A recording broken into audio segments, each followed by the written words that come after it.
I'm ready. All right, Right. fantastic. Welcome to Politics NY. I'm Sky, and this is Steve Witt, our editor-in-chief for Schneps Media Politics NY. And this is supposed to be the debate/discussion for New York City Council District 21, but right now we're only joined by one person. It happens to be the existing council member. You see him on the screen here, Francisco Moya. So let's take this time where we have all of his attention to just learn about him in the district, since he's running for re-election this year in Council District 21 in Queens. Well, listen, thank you so much for having me, Sky, and thank you, Steve, for hosting this. This is so important for us to really be able to reach out to the community, especially now more than ever. We have a very important election coming up. The importance of having whatever outlets we can to get to the communities is so critical. So thank you for hosting this. I'm Councilmember Francisco Moya.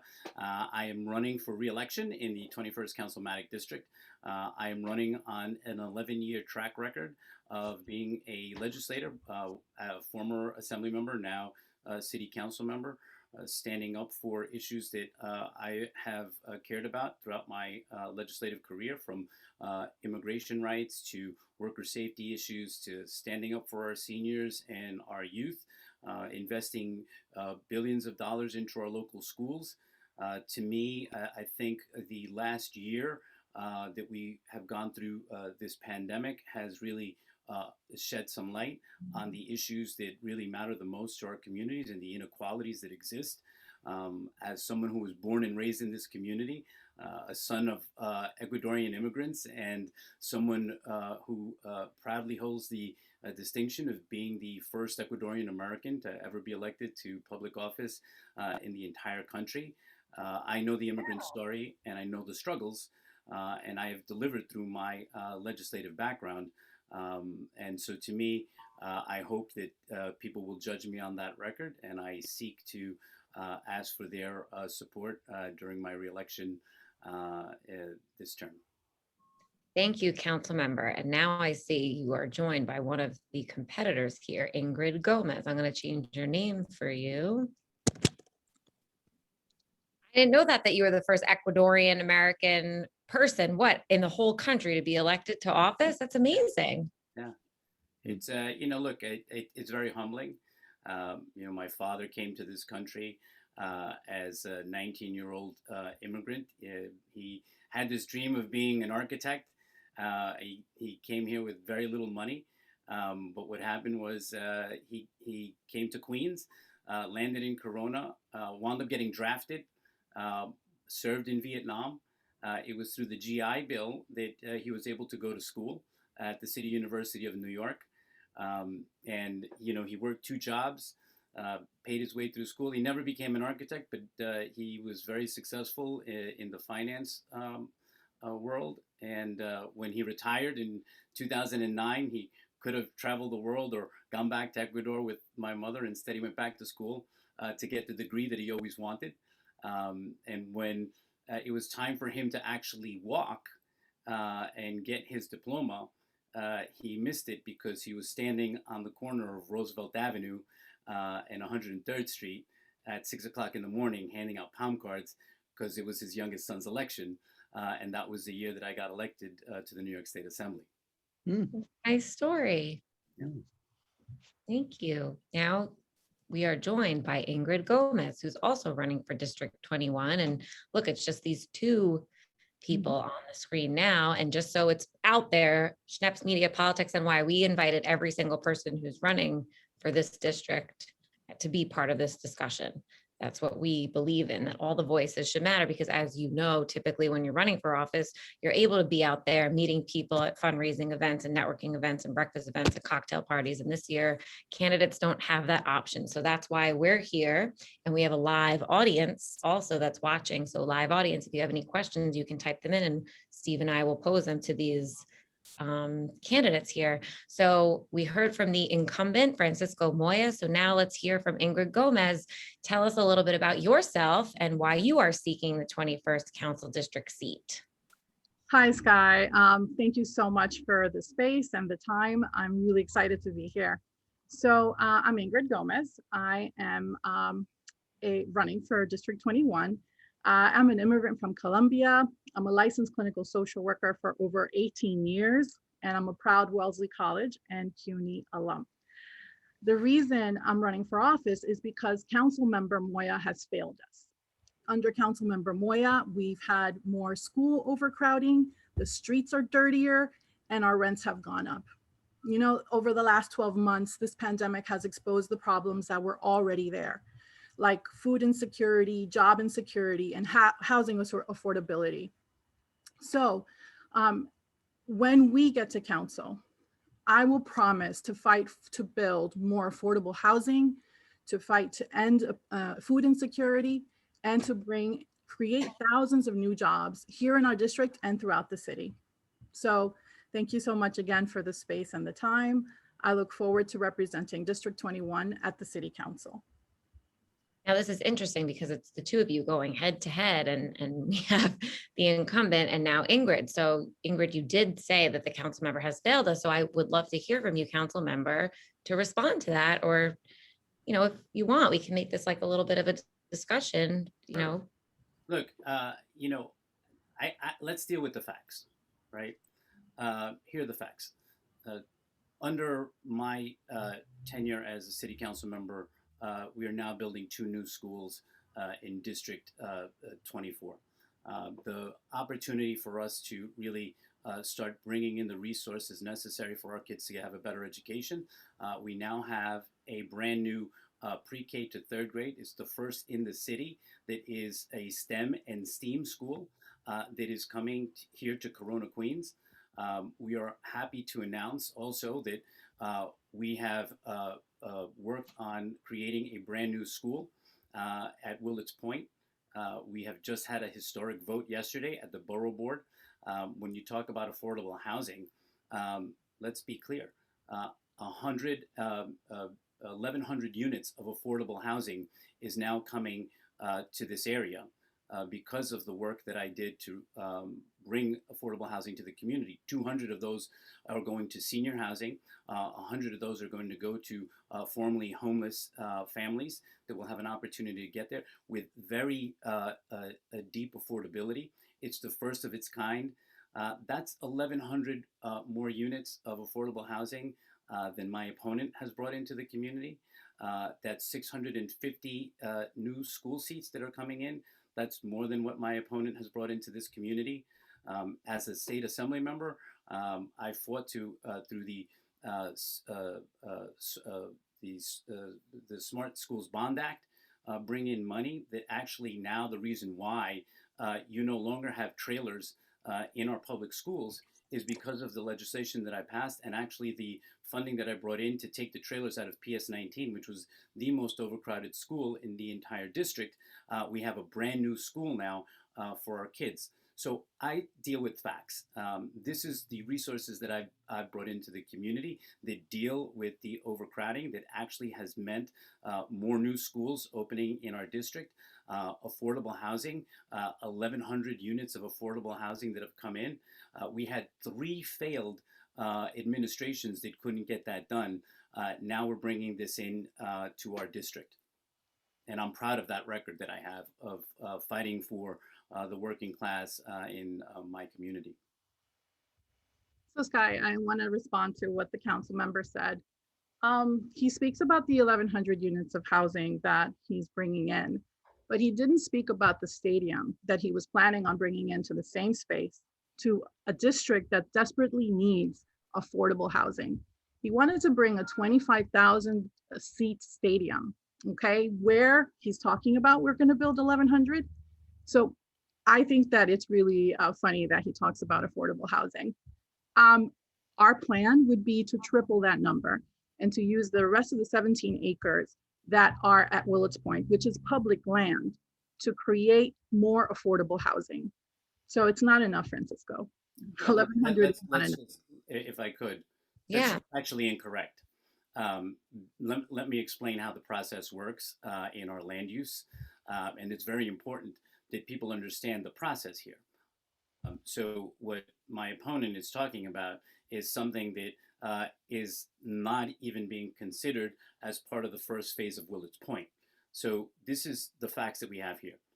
the first part of Willets Point, which is the first phase of this, which we have negotiated 1,100 units of affordable housing, where housing advocates came and planned with myself and the mayor and EDC to come up with the actual threshold of AMIs, which is the lowest that we have ever seen in this community, and also an actual school that is going to come in here with 650 new classrooms here. So let's not detract from how we talk about the building of Willets Point. This is what we've brought in. There is another phase to that that comes down later. And to me, we really can't mix the two things together. Affordable housing has been brought into Willets Point. It is the first time we've gotten this type of affordable housing in the community. And I'm proud of that achievement that no other council member that has held this seat has been able to do since 3 different administrations have come through this. Excuse me real quick. Has the developer been chosen for this project? Yeah, the developer, it's already gone through a ULURP process. It's called the joint venture. They are Related and Sterling. And who is going to administer the affordable housing component? In other That's words, through EDC and HPD. All of that is combined in that. so there's no nonprofit involved or anything? No. Okay. Steve, may I say something about that? I think you Sure, and brought, sorry, can you hear me? Okay. And we got to bring, I know that we're going to bring our new candidate. But now we're in this heated discussion, so. all right, okay. Ingrid? Yes, so you mentioned, Steve, about is there a not-for-profit involved? So I think this is a perfect segue to speak about community land trusts. I think that would be perfect for the area of Willets Point because, again, it is publicly owned land. And if we have a community land trust there, the people own the land and they decide what to do with it.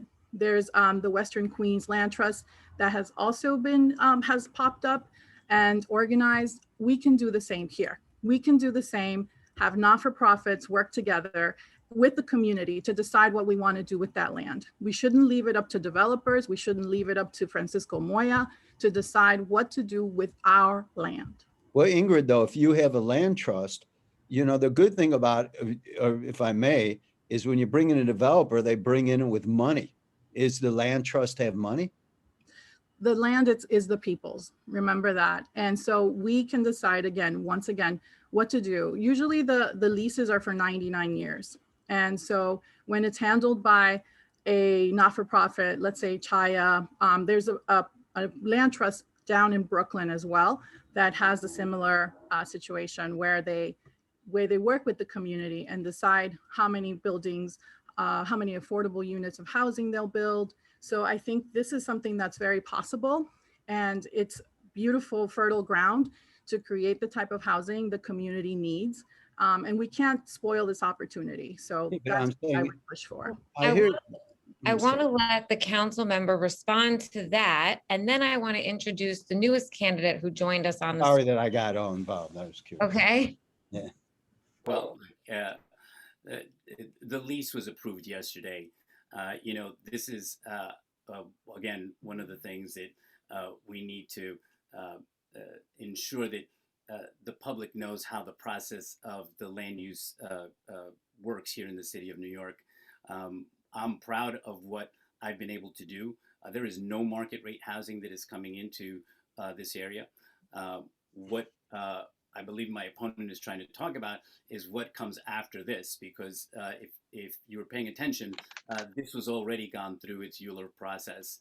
And to me, one of the things that I did as soon as I came into office was actually bring together a coalition of housing advocates from Make the Road New York and others, and the community board members, the business community, along with the Chamber of Commerce and former Borough President Melinda Katz, to build the Willets Point Task Force, and had the input of the actual community, the actual housing advocates, to look at what they'd like to see in the future of Willets Point. That's how we go about doing things, is bringing communities together.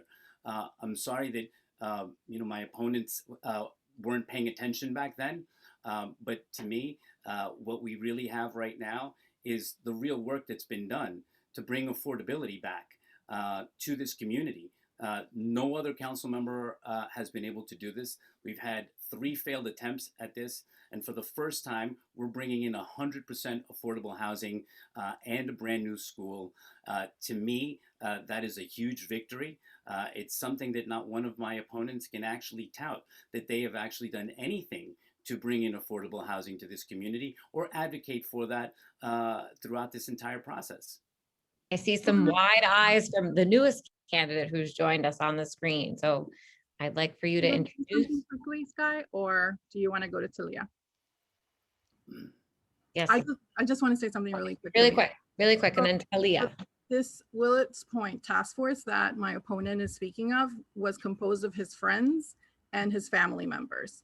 Okay, his no cousin. family member. That's just factually incorrect. That's We your have to stop. We have to stop. part of your Stop with the task force. the nonsense here. And your Sky, closest allies. there has never been anyone who has been a family member who is on that. It was all public record. Okay. The people that were actually on that. But look, I think facts are important here, right? We have to stop going on opinion and be more informed about the things that we say, especially if we're running for public office. So let's be clear. The people that were actually on that task force, it's all public, were housing advocates. They were members of each community board, 3, 4, and 7. We had the Chamber of Commerce folks there as well, and a number of city agencies that were involved. It was a 6-month process, and I worked hand in hand with organizations like Make the Road New York, who really were helping in devising how we go about looking at the affordability and the housing plan for that area, and they were approved. These plans were approved because we brought the community together. These false narratives of saying I have family members involved, that's just not true, and we should stick to the facts. And it's unfortunate that my opponents aren't well informed of even the basic structure of the actual task force itself. It's a public record. I encourage you, Ingrid, to actually look that up and do some research on that. That's why I saw the Rosero. Look at how contentious you guys. Listen, let's bring Talia into the conversation. Clearing up the actual facts. Okay. That's all. Thank you, guys. Let's bring Talia into the conversation and tell us a little bit about your background and why you're running for this seat. Hi, Sky. Hi, Steve. How are you? How you doing, Talia? Okay. Hello, Moya. Hello, Ingrid. Hi, Talia. Okay. Well, my reason for running is because I don't like the condition that my community is in. My reason for running is because fortunately, I would like to say that, I am the only candidate on public record to actually defeat Donald Trump with the reverse argument and throw the last World War II Nazi out of the United States of America without any help from anyone else, which is legally documented. That can be Googled. It's not something that's a figment of my imagination. So with that being said, I feel that, at one point, everybody, like everything was just in chaos, like in our whole city, our whole country. I feel that the man brought so much division upon us. And I just feel that it was miraculous that I was able to do a reverse argument and a reverse, press conference and use psychology and be able to, rid our country of someone that shouldn't have been here for over 40 years. And I am the daughter of a Holocaust survivor. So my heart was in it 100% because I believe in social justice and I believe that we're all created equal. I don't believe that one group is better than the next.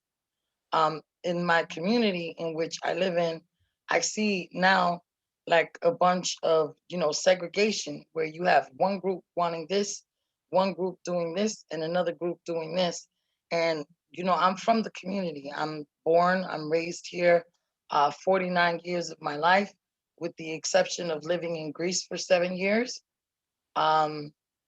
I went to school here. I'm considered my former principal's Pulitzer Prize, Mr. Perry Sandler, who was the principal of IS 145.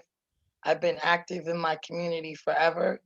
And, you know, sometimes I feel overwhelmed because as an activist and an advocate, like I'm consistently doing work. Like I'm sitting here and 20 minutes ago, like I was in a debate with 311 because I need them to move a car from in front of a church because people cannot get a hearse and a casket inside because this car is blocking it. 2 days ago, I've been very, very ill. I had a problem with my throat, but all throughout, like I still keep working. There's a building that's on the corner of 97th Street, and everything came down. So it was like a huge open sinkhole. So I had to stand there with NYPD for an hour and a half until they got in contact with the owners of the property and mandate that they closed it up because it could be an accident.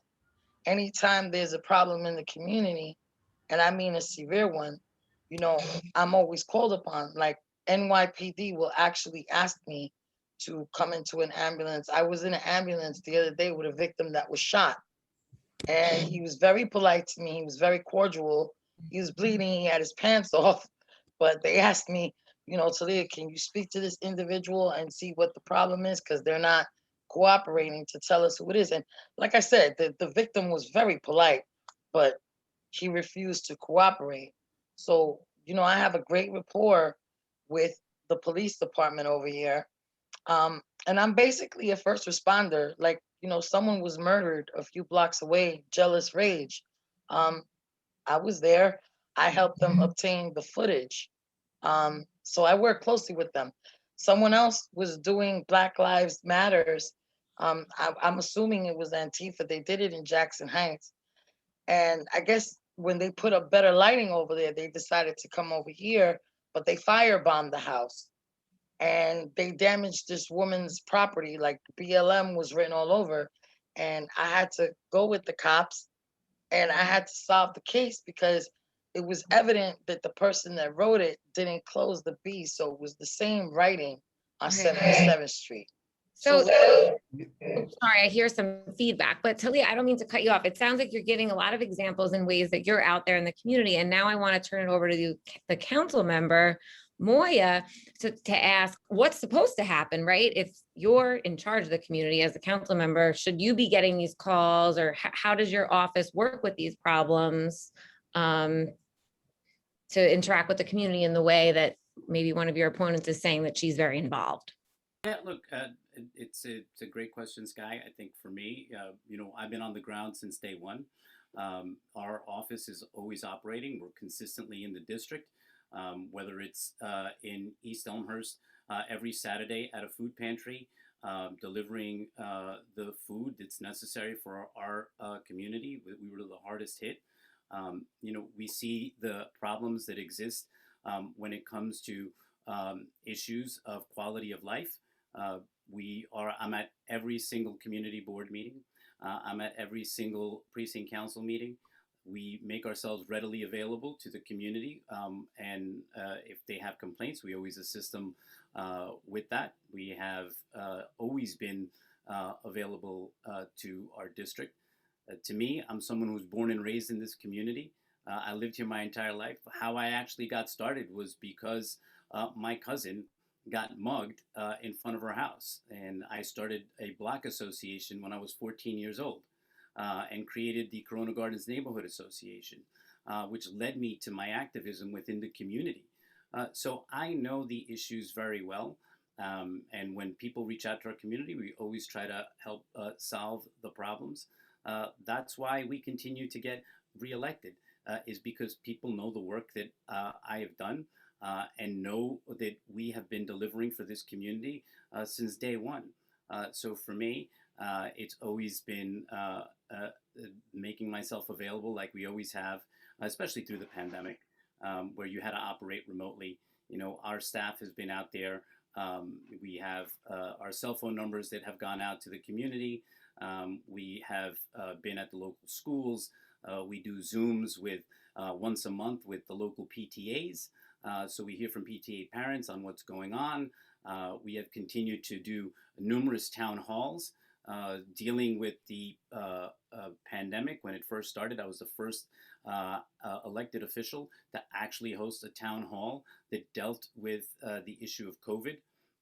When we had the top immunologist from H&H, Dr. Massey, we did those town halls to talk to people about what was happening on the ground as it progressed, and then when we saw the need to have these town halls in multiple languages, I partnered up with Telemundo and Univision and got it out to the community to talk about the importance of social distancing, the importance of the vaccine, really coming together to find all the different avenues that we can to get the information out to the community.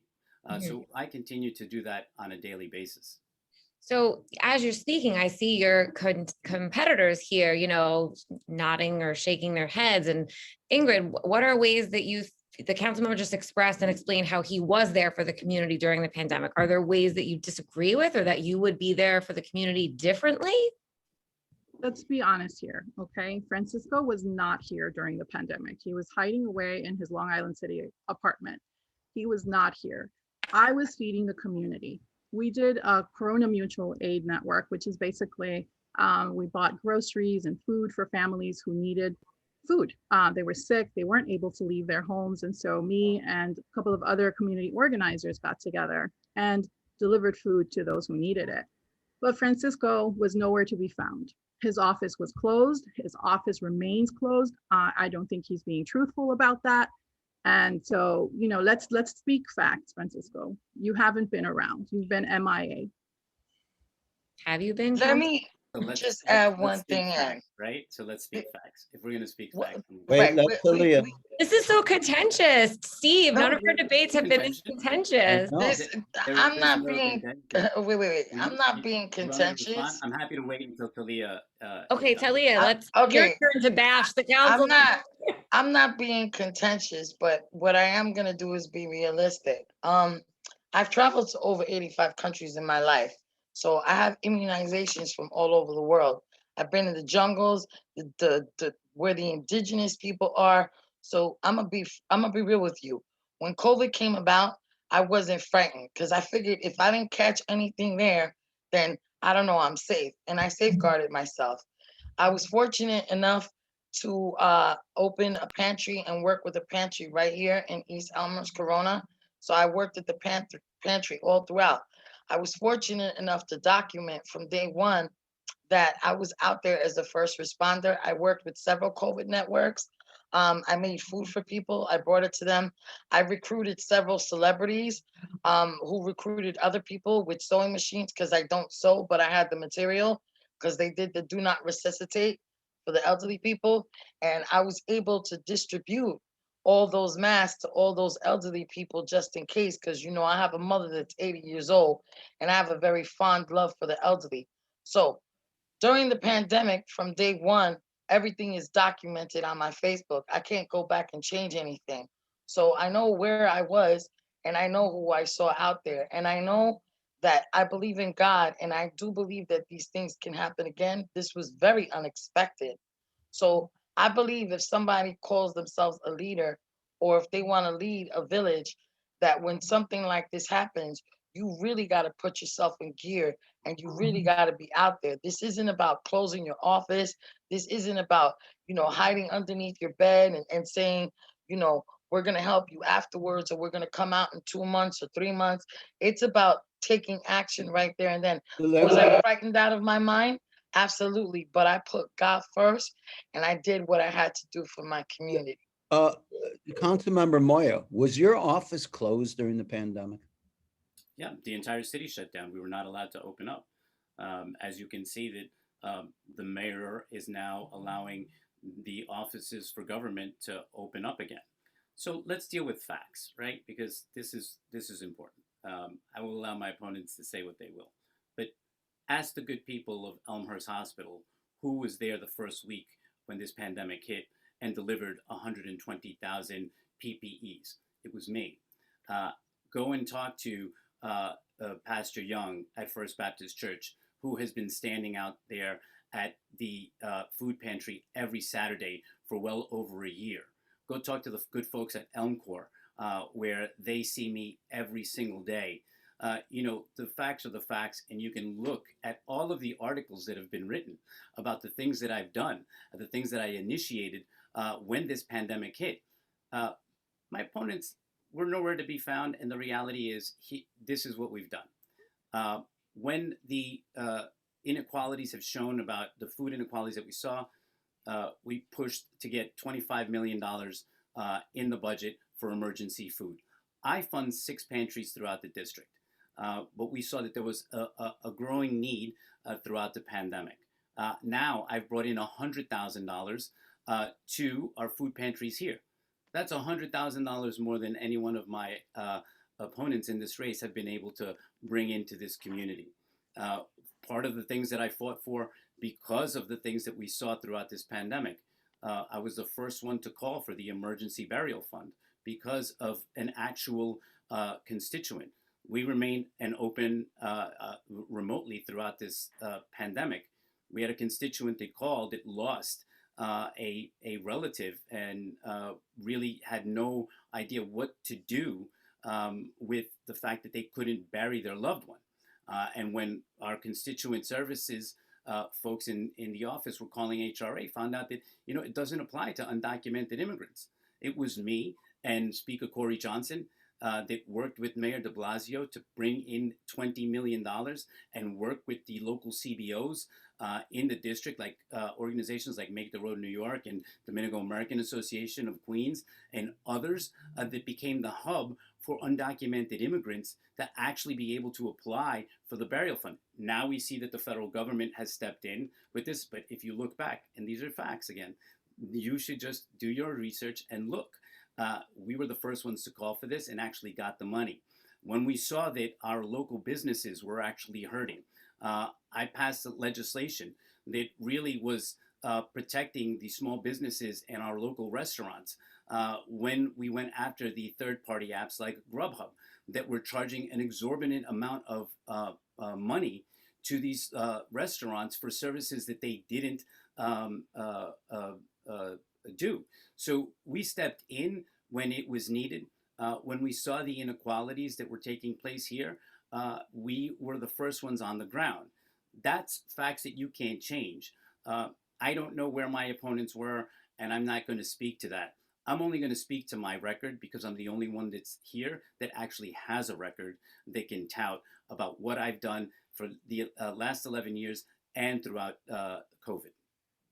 I want to say something. Is that okay, Sky? Yes, and I know this is becoming like a he said, she said situation, and you can respond, of course. We'll continue this conversation, but you know, something that Talia even mentioned is getting rid of that divisiveness, the Trumpian divisiveness. And I'd like to maybe after we're done with this part of the discussion, move forward and talk about the things that maybe you two ladies would want to focus on if you were elected, and how the council member, what your focus is moving forward with the community, as opposed to talking about who was there and who wasn't there. That's the name of my campaign, by the way. What is it? Forward together. Move forward together. Yeah, moving forward together. Unity. Well, you know, Sky, I wouldn't be fighting so hard if Moya was a decent council member, if he had a record to really be proud of. When he wasn't on the ground during this pandemic, when his office was closed, when he's broken his promises to our community time and again. He broke his promise about opening up a senior center. He just started it last year, I believe, when he promised in 2017. He also broke his promise about opening up a library in South Corona, which is one of the most dense areas in our district. He said in 2018, and I was there because I was a community board member at the time. I was the chair of the Youth Services Committee when he told us that he had $21 million to open up a library. Where's the library, Francisco? Where? Okay, so you've broken your promises time and again to this community, and you really forfeit a right to re-election. So that's what I wanted to say, Sky. Wow, these are aggressive claims. So Well, let's go forward before we, I I'll just agree say with this. I Sky. just like to Let's look at our respond. vision moving Let me forward. just respond very quickly because Okay. I want to go with this. Ingrid, try being informed instead of being just opinionated, because this is the difference. When we talk about the actual senior center, the senior center is coming to Left Rack City. I'm the one that brought it back. It got delayed because of COVID, like everything else did. As far as talking about the library, we never said that we were bringing a library to South Corona. It was actually a board member who brought up the fact that they would like to see a library come to South Corona. The problem that we face right now is that there's not enough space in South Corona, which is privately owned homes in the area, that could do that. But while we've invested money in the actual expansion of the Corona Library, I brought in, and we're going to be rolling it out in the next month or two, which is the mobile library, where I brought in $300,000 to buy a mobile library van that will actually, it's a bus that will actually be in South Corona, helping to ensure that those folks that need access to the library will have an actual mobile unit out there. So I'm looking at this from the ways in which we can solve these problems, and I'm delivering on that. And that's the key thing here. It's about really not broken promises, but the deliverables that I've been able to do. And that's something that I will never run away from, because I have the proof here that backs up what I've been able to do as a city council member. Talia, did you want to say something? And then let's move. I do. I want to add something in here. I feel that this is nonsense because our community was not and still is not tardy to favor another crisis. Moya, you have been in office for over 12 years, and we do not have a healthcare system in place. Like, I mean, in this, we have Elmer's Hospital, which serves like Jackson Heights, East Elmer's, you know, I mean, and even to right now, like I've been hollering at the top of my lungs that I feel that everyone, I don't care who you are, everyone is going through PSTD at this time. Everyone. You know, kids, their lives were changed. No sweet 15, 16, no school, you know, parents arguing back and forth, you know, because everyone's going through something because this just came out of nowhere. Um, there's no mobile units like, you know, the breast cancer trucks for people to walk in and say, you know what, this is how I'm feeling today. Like, I need to talk about it. So, with that being said, I don't know if you've noticed all the crime that's going on in our city. And I don't know if you've noticed because I've been on the news consistently because every time I turn my head, someone's getting stabbed, killed, shot in the subway systems. And that's a reality. Like, we are in a lot of trouble. This is not, this is a crisis. And our city it's gonna take us a lot of time to regroup. This is not a okay, tomorrow everything is gonna be fine. So unless we get to the root of these problems, we're never going to be able to solve them. Like even with, you know, in my platform, you know, I say every 6 months that officers should be mentally evaluated. They shouldn't be penalized for it at all, but they do need to seek help and therapy and talk about their problems because, you know, they have to see the ugly things that we don't have to see. I don't want to see those things, even though I do show up at the crime scenes. I really don't want to see those things because sometimes, you know, those things are horrific. So with that, I think if we get them the help that they need, that we'll have even better policing. I think that if we get the people the help that they need, that, you know, everybody can, you know, step by step by step regroup and come together and we really can move forward. Like I don't think anyone is really seeking to the bottom, to the root, to Yeah. resolve these issues that we have Man, right now. Talea's bringing up a good point of recovery because Corona, as we all know, was, I think, the hardest hit district of coronavirus and COVID. And Elmhurst Hospital was, I mean, so I think she brings up a good point just within the district itself. Do you, the three of you have an actual plan for recovery and you know, how to heal the community and pick up the pieces? Sure. So I just wanted to respond to what Talia said and to your question. Yes, we were at the epicenter of the epicenter, and our hospital, Elmhurst Hospital, was completely saturated because over the last 10 years, while my opponent was serving in the assembly and also here at council, there were about 2 or 3 hospitals that were closed in Queens. And he said nothing about that. If he had done something, then we wouldn't have seen so many people die at Elmhurst Hospital. Okay. So I think that he has to take responsibility for that. And that is a fact. It's not an opinion, Francisco. The other thing I would say, it's important to also plan ahead. So as we recover, first we need to make sure that Corona is vaccinated. Right now, only 36% of Corona residents have gotten their first vaccination, and only 21% have gotten their second. So they're fully vaccinated. Mr. Moya has not provided mobile vaccine units. Okay, he has not provided enough vaccination centers. He's paired up with SOMOS and other small organizations, but he hasn't really done a sufficient enough and efficient enough job at providing vaccinations for a community that is still hurting because of his neglect. So we need to make sure that people are vaccinated. We need to make sure that we expand services like New York City Care, which only at this time serves 70 or so locations. So we need to expand Gotham centers. Gotham centers are like city MDs.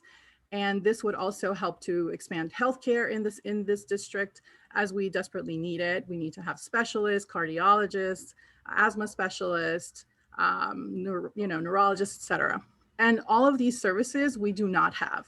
For a community that is so desperately needing resources, this council member has not done enough. We need more. We need more hospital. We need another hospital. Why don't we put a hospital at Willets Point instead of your soccer stadium, right? That would be a good idea too. Let's hear from the council member now what the plans are looking towards recovery. Sure. I mean, look, let me tell you what I've done and what I'm doing as we move forward. Right. A couple of things here. When we talk about what happened to Elmhurst Hospital, the whole country wasn't prepared for this.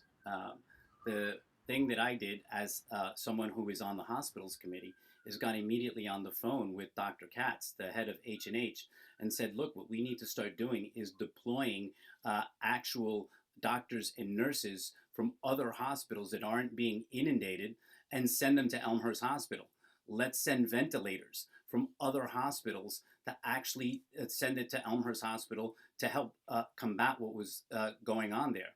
That actually happened because it was on a Sunday that I was on the phone with Dr. Katz and Mayor de Blasio and Speaker Corey Johnson pushing to get that done. And that actually happened. And you can ask the good folks at Elmhurst Hospital.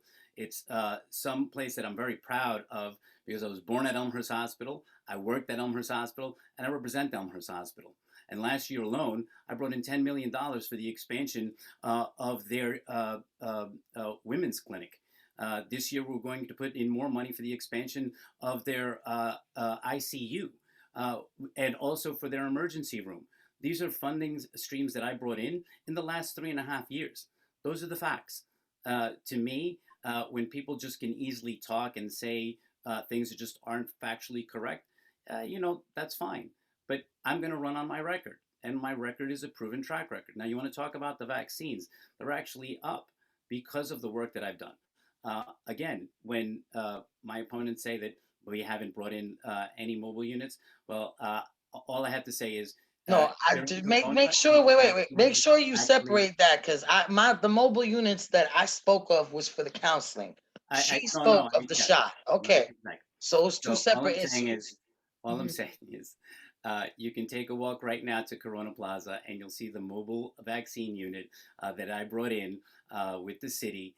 This is now the second week that it's there. So again, it's about being informed, and instead of just throwing out statements that just are factually incorrect. Right. And it is about being informed and Exactly. informing people. But can I Let, finish? let me just add something in. Finish Informing people. my I was at the church for the past week, which is right up the block from my house. I was informed by somebody that they were doing the vaccination.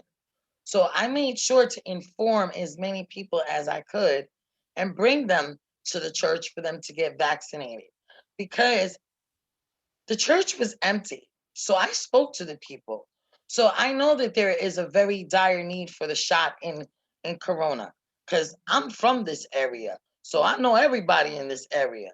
Those people in Corona, especially the ones that don't speak English, they had no idea that they could have just walked over here and got that vaccination 1, 2, 3, because no one was bellowing that at Corona Plaza.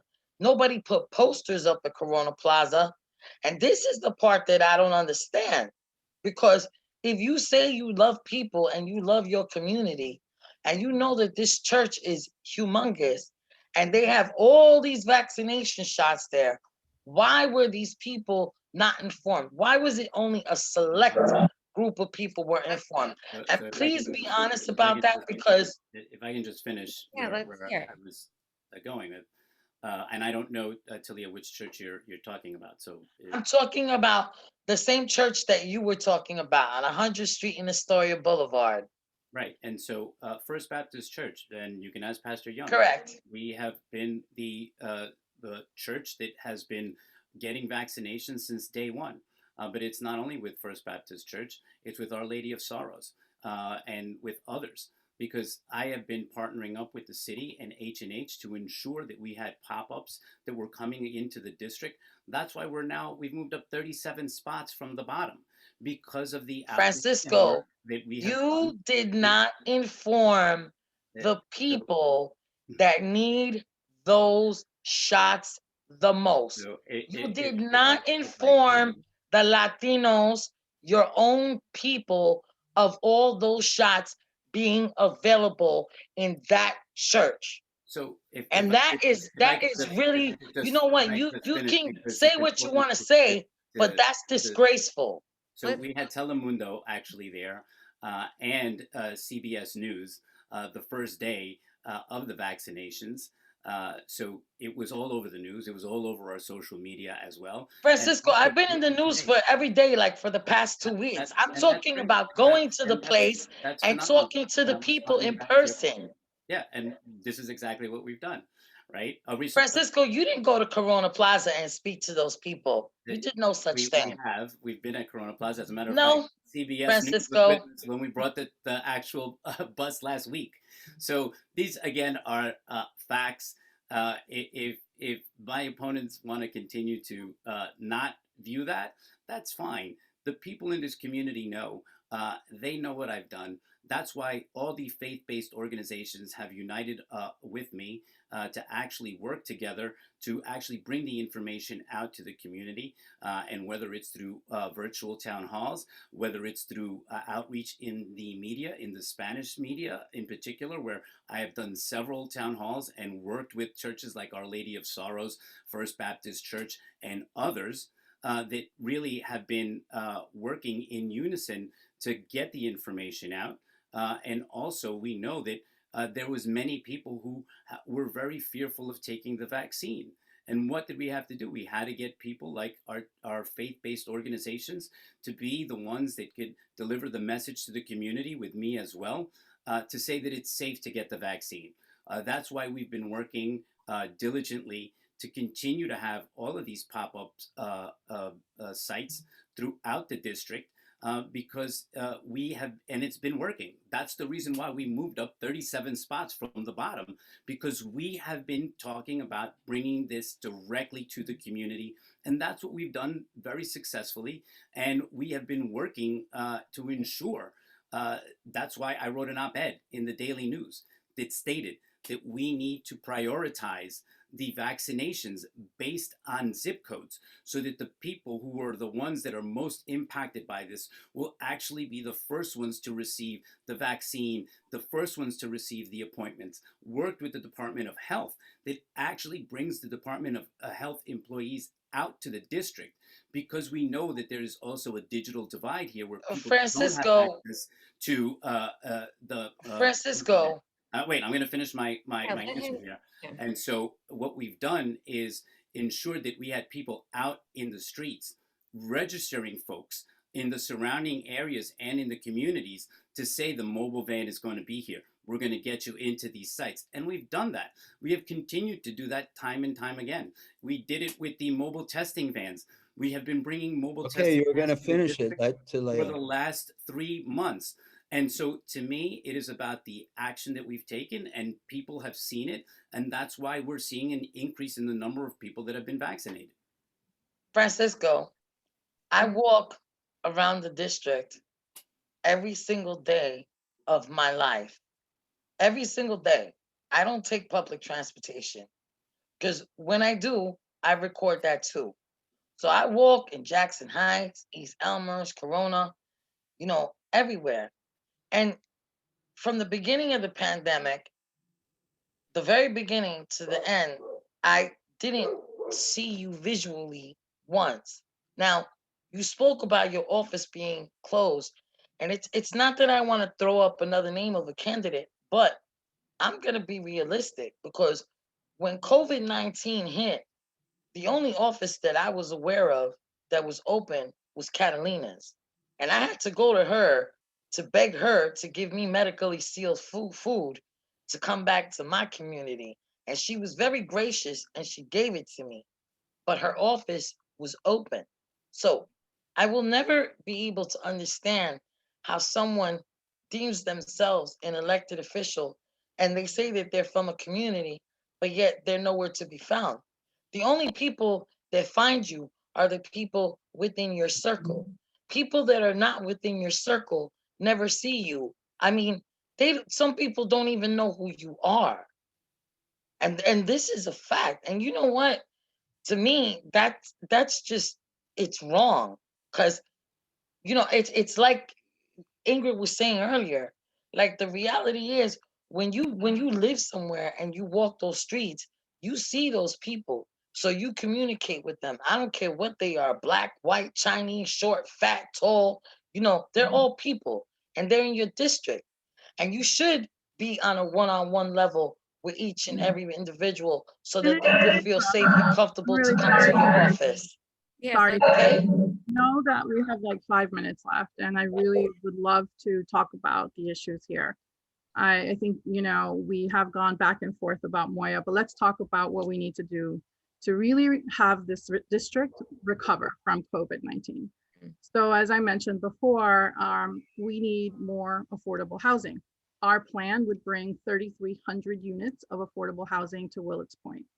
We need to have people employed. So this plan would also bring jobs to the district, jobs in manufacturing and in construction, in renewable infrastructure. We want to make sure these are union jobs, so they have union protections. We want to make sure that not only that, but that we begin to really tackle the problem of food insecurity. We know that here, right behind me at the Queens Museum, every Wednesday, there are about 2,000 families who come through because they need food. And the council member knows that. And so, for a district that is still deeply impacted, Because we I make funded sure, the food pantries in the district. but that's not, that's not, That actually And was let's just put one more thing so forth I for the think it's really record, important to because I talk see about Willard's food Point is a in major topic here. And I'm the only one on this camera that fought against Willard's Point being sold for $1. And that's also public record. So with all this talk about Willard's Point, let's be truthful, because I know I was in the Supreme Court, okay? And I know we were the second case heard when that judge passed. And I didn't see anybody on this camera in that courtroom in regards to Willard's Point. And I fought day and night for Willard's Point. And the information is all available online. So I'm having a hard time understanding, like, make sure everybody just make sure when you say something that everything is documented, because you cannot change public record. Listen, you guys, there's a lot of topics that, there's a lot to talk about and everyone's very emotional here. And we only have 3 minutes left. So I want to give each I'm of passionate, Sky. I'm not I know. emotional. Emotions, passion, fire. Okay. That's why Steve has the fire emojis behind him on our That's right. We love this. We love this. Because a lot of the debates, a lot of the candidates are the same. And we try and get to the root of what makes you guys different. But here, there's like very, very different opinions. So now we only have 2 minutes left. So everyone just take 40 seconds to just have a concluding statement to the voters. On why they should vote for you. On why they should vote for you. Don't bash anyone. Just talk about I'll wait until you call my attention. I'll stay stuck till you call my name. Go. Then I'll throw it out. 35 seconds. Talia, go. I feel that everyone should vote for me and place me at number 1 because I'm born, bred in this community, and I love the constituents, and I'm excited for us to move forward and to work towards positive solutions to make things better for everyone and to secure our neighborhood just in case we ever have a catastrophe like this again. I want us to be prepared. Thank And you. I want unity in community. Perfect. Council member, 35 seconds. Go. Why Thank should you. we vote for you? Look, I think I bring 11 years of a proven track record in this community. Delivering $13.2 million to our local schools, building 2 new schools, bringing in 1,100 new units of affordable housing. These are the accomplishments that I've been able to do, something that my opponents can't talk about.